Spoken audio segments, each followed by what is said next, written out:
Bonjour mes élèves, avec vous Madame Mistry. Aujourd'hui c'est le futur proche. C'est le futur proche. Le futur proche, c'est un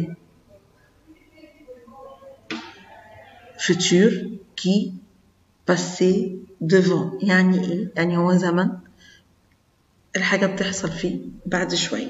اللي هو بالعربي يعني المستقبل. مستقبل القريب. Le futur proche. Le futur proche devant nous, c'est une action que aura lieu dans le futur. زي ما أنا قلت لكم هي حاجة بتحصل بس dans le futur في المستقبل.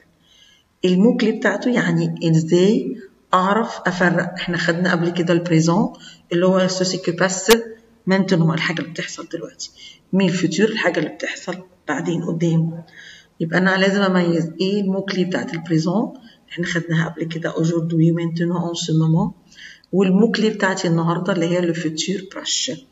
le futur proche. موكلي عندي اللي هي à bientôt, ce soir, tout à l'heure, à bientôt, ce soir, tout à l'heure. يعني ايه à bientôt؟ يعني في القريب العاجل. ce soir هذا المساء. tout à l'heure يعني في الساعة القادمة أو قريب في هذه الوقت. الكلمات دي بتعرفني إن أنا هستخدم الفوتور بروش. Comment écrit le futur proche?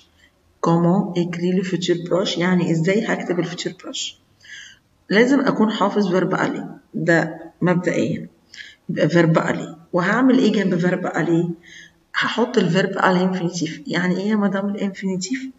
يعني الverbe comme tel. الverbe زي ما هو. لو الverbe au premier groupe آخره R هيفضل زي ما هو.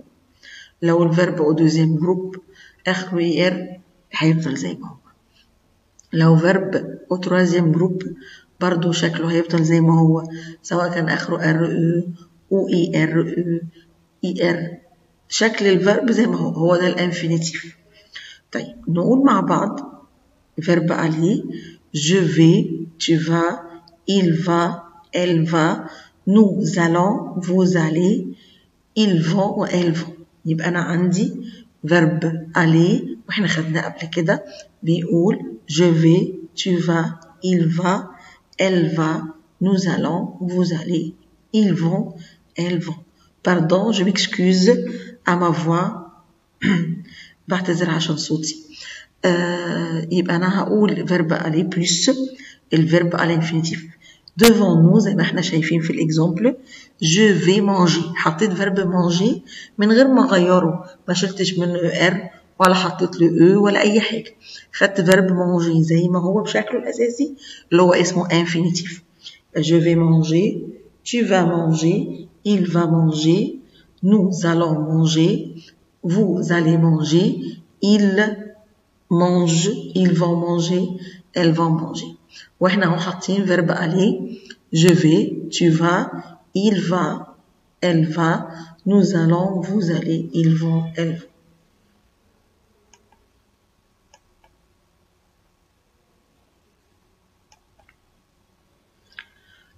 الفورم نيجاتيف لو انا حبيت احط له احنا خدنا النيجاسيون. يعني ايه النيجاسيون؟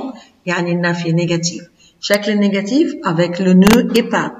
مع النو والبا. نقول نيجاتيف تاني النو والبا. لو عندي verb في النص بدور على الverb بتاعي واحط avant le verbe ne après le verbe pas. يعني قبل الverb ne وبعد الverbe pas.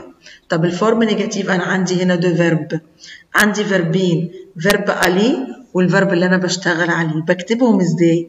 فوالا بحط الverb الاساسي عندي verbe aller. يبقى بحط ne والبا قبل verbe aller والبا بعد verbe aller. زي الاكزامبل قدامي je ne vais pas manger. حطيت فين النو والبا؟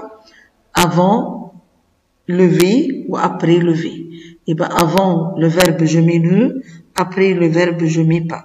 je ne vais pas manger, tu ne veux pas manger, il ne veut pas manger, elle ne veut pas manger.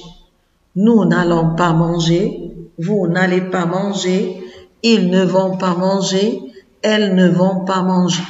c'est le verbe à la forme négative. Si on écrit le futur proche au négatif, c'est la forme négative. ده شكله في النيجاسيون. Exercice. ده exercice هنحله. Mets le verbe au futur proche. Mets le verbe au futur proche. هنحط الverbe mais يعني ضع الverbe في الfutur proche. Ce soir, je écoutais la musique. Je écoutais la musique. هنا حافظين خلاص verbe aller. يبقى je مع verbe aller, elle va prendre V. يبقى je vais écouter. À bientôt, nous aimer. Aimer, verbe aller بيقول nous allons وأحط aimer comme تلي زي ما هي. يبقى أنا الverbe عندي مش هغيره. أنا هضيف بس في النص verbe aller. يبقى je vais écouter. Nous allons aimer. Ce soir, elle regardait la télé. يبقى الريبونس عندي elle va regarder la télé. À tout à l'heure, vous visitez mes grands-parents. À tout à l'heure, vous allez visiter mes grands-parents. Vous allez visiter mes grands-parents. Ce soir, tu détestais le dessin. Ce soir, tu vas détester le dessin. À bientôt, vous chantez une chanson. À bientôt, vous allez chanter une chanson. Ce soir, ils vont jouer au ballon. Voilà, c'est la réponse des questions devant nous. Voilà, je vais écouter. Nous allons aimer. Elle va regarder. Vous allez visiter. Tu vas détester. Vous allez chanter. Ils vont jouer. Voilà les réponses des questions précédentes. Voilà, choisis. Choisis, يعني هنختار. Va aimer le ballon. On va choisir tu ou il ou elle. On va choisir il. Qui va prendre va, c'est il.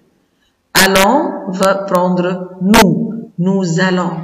Va, tu vas manger le sandwich. Ils vont aimer le français. Je vais écouter la musique. Encore une fois, il va aimer le bonbon. Nous allons jouer le football. Tu vas manger le sandwich. Ils vont aimer le français. Je vais écouter la musique. Voilà les réponses.